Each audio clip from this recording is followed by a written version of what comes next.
Let's talk about something a lot of us do but maybe don't talk about. A habit that many of us hide, but what it really says about your brain? Well, that might just blow your mind. Come on, be honest. You've been there, right? Muttering to yourself, looking for your keys, or maybe you've even had a full-on pep talk with your reflection in the mirror. If any of that sounds even a little bit familiar, you are in exactly the right place. You know, for the longest time, the common thinking was that talking to yourself meant you were, well, a little unstable.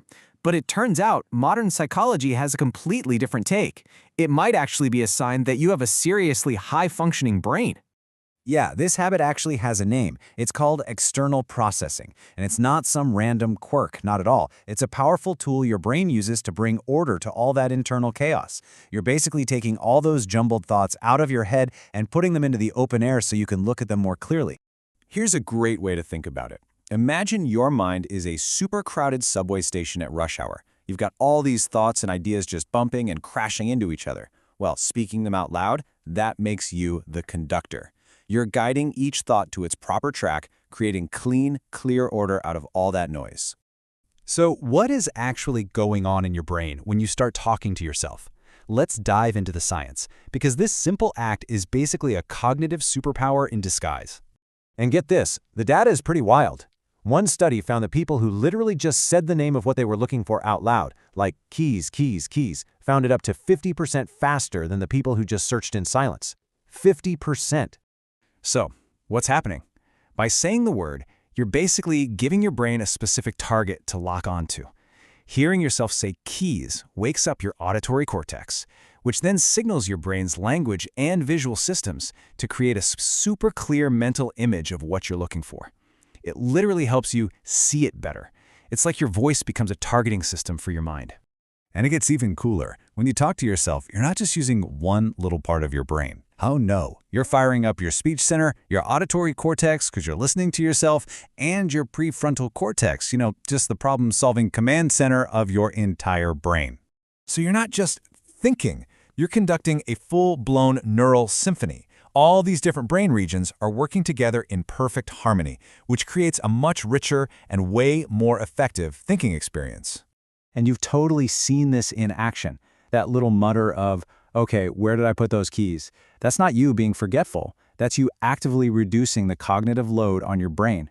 And narrating a recipe out loud, that's not just for TV chefs. It's a proven way to keep your focus sharp and stop yourself from mixing up the salt and the sugar. Look, if you're still feeling a little self-conscious about it, I want you to consider this. You are in some truly, truly remarkable company. This is not some new fad. It's a habit shared by some of the greatest minds in history. The one and only Albert Einstein? He was famous for mumbling to himself. He'd walk around Princeton talking through his most mind-bending equations and theories. He had to externalize his thoughts to wrestle them into making sense. Nikola Tesla, same thing. He would verbally narrate his inventions, step by step. He was essentially bringing them to life with his own voice long before he ever built a physical prototype.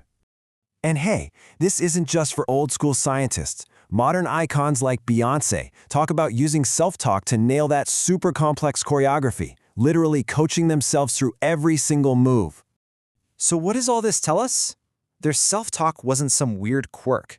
It was a sign that their brains, their mental processors, were just running way too fast for silence.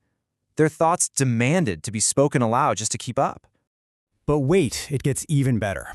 Talking to yourself can actually unlock this powerful psychological trick that elite performers use. I'm talking world-class athletes, top surgeons, you name it.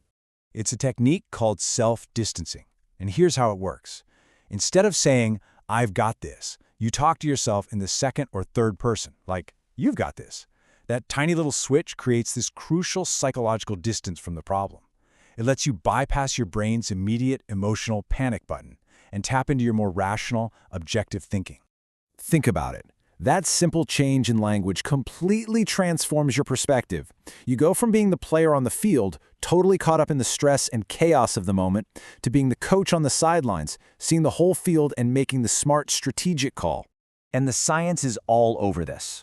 Study after study shows that people who use self-distancing are way better at regulating their emotions, managing stress, and staying locked in and focused when the pressure's on.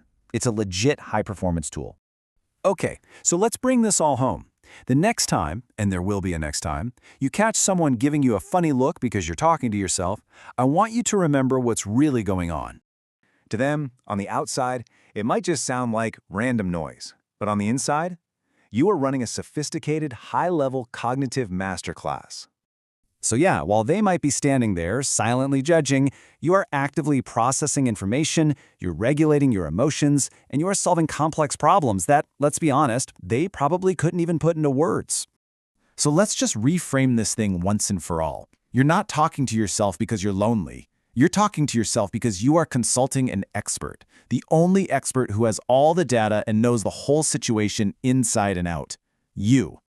It's a pretty powerful way to look at it, isn't it? Which really leaves us with just one final thought.